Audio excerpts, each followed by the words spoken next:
A couple months ago, Cody Ko went viral on the internet for a situation with Tana Mongeau and him hooking up with her when she was only 17 years old and he was 25 at Playlist Live in Florida. And after the situation came to light thanks to D'Angelo Wallace's video on the situation, he miraculously disappeared from the internet for a couple of months until now. Unfortunately, the situation affected lots of people close to him, including Noel Miller.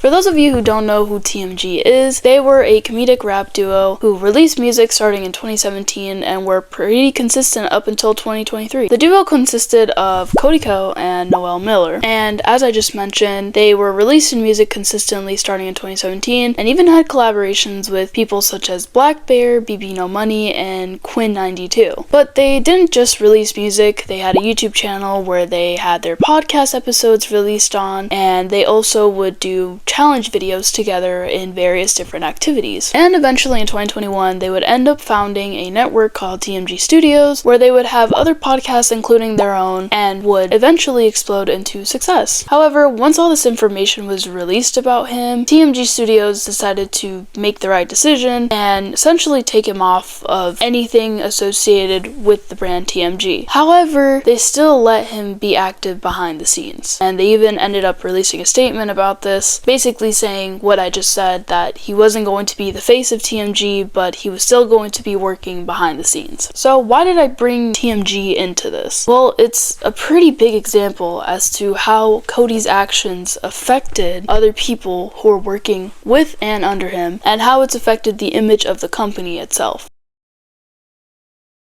Now, a couple days ago, Cody miraculously came back out of nowhere to YouTube through his training channel called Cody Trains and posted a vlog titled 34 Miles. And this vlog, pretty simple, just him training, exercising, doing his normal routine, and then in the last minute and 30 seconds, the tone shifts. He addresses the elephant in the room of not being active ever since the scandal broke out back in July. Obviously, I understand I've been offline for months, haven't made videos for that whole time. And I also understand if your opinion of me has potentially changed over the last few months. I spent the first half of my career criticizing people and judging people online. So, I don't begrudge your judgment of me by any means. I just think all I can do right now moving forward is just try to be the best person I can be for myself and for my family, and just try to continue putting the best shit out there that I can.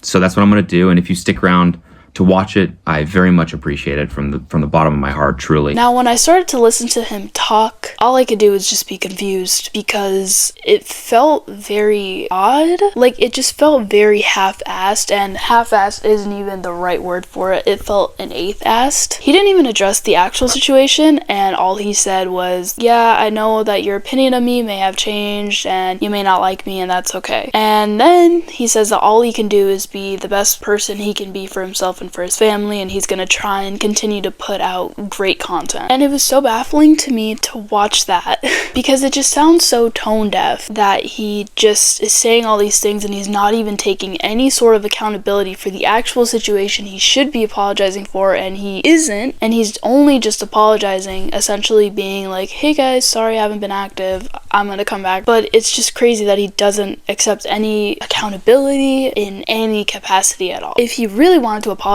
about the situation, I feel like, one, he should have made a completely separate video talking about the situation, addressing everything, going through everything on his main channel, not a third channel that not a lot of people follow unless you're a super fan, and also posting that video around the time when the scandal broke out, like maybe a month, a couple weeks after, not 5 to 6 months later at the end of the year. But not only that, I feel like people are forgetting that this incident itself happened back in 2015, almost a decade ago, and it was first exposed in 2021 and then again this year. And between 2021 and 2024, he tried to do everything that he could to make sure that this did not come out, even going as far as to contacting Tana and telling her like, hey, are we good? Like, my wedding's coming up, like, please do not talk about this, don't ruin it. I just think that he needs to make a formal formal response, talking about the situation in its entirety, and take accountability, not trying to deflect anything either, taking full accountability for what he did, because what he did was a crime. It is quite literally a crime in Florida, and you could be charged with statutory rape.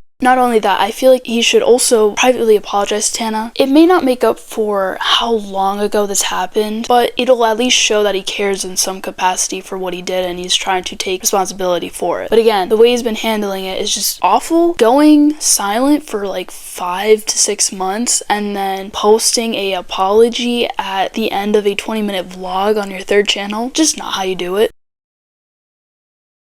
Anyways, this was a very short video. I just wanted to make it because I did make a video about the situation 5 months ago, and thank you guys so much for the support on that video. I will link the video in the description that I talked about today about him apologizing so that you guys can kind of see where I'm coming from in this confusion that I have. But thank you guys so much for watching. I'm not going to insert my personal socials or channels in this section because I feel like it's not really appropriate, but it'll all be linked in the description, so if you want to support me on other platforms, you can look for it down there. And yeah, that's all from me. I'll see you guys in the next one. Bye bye.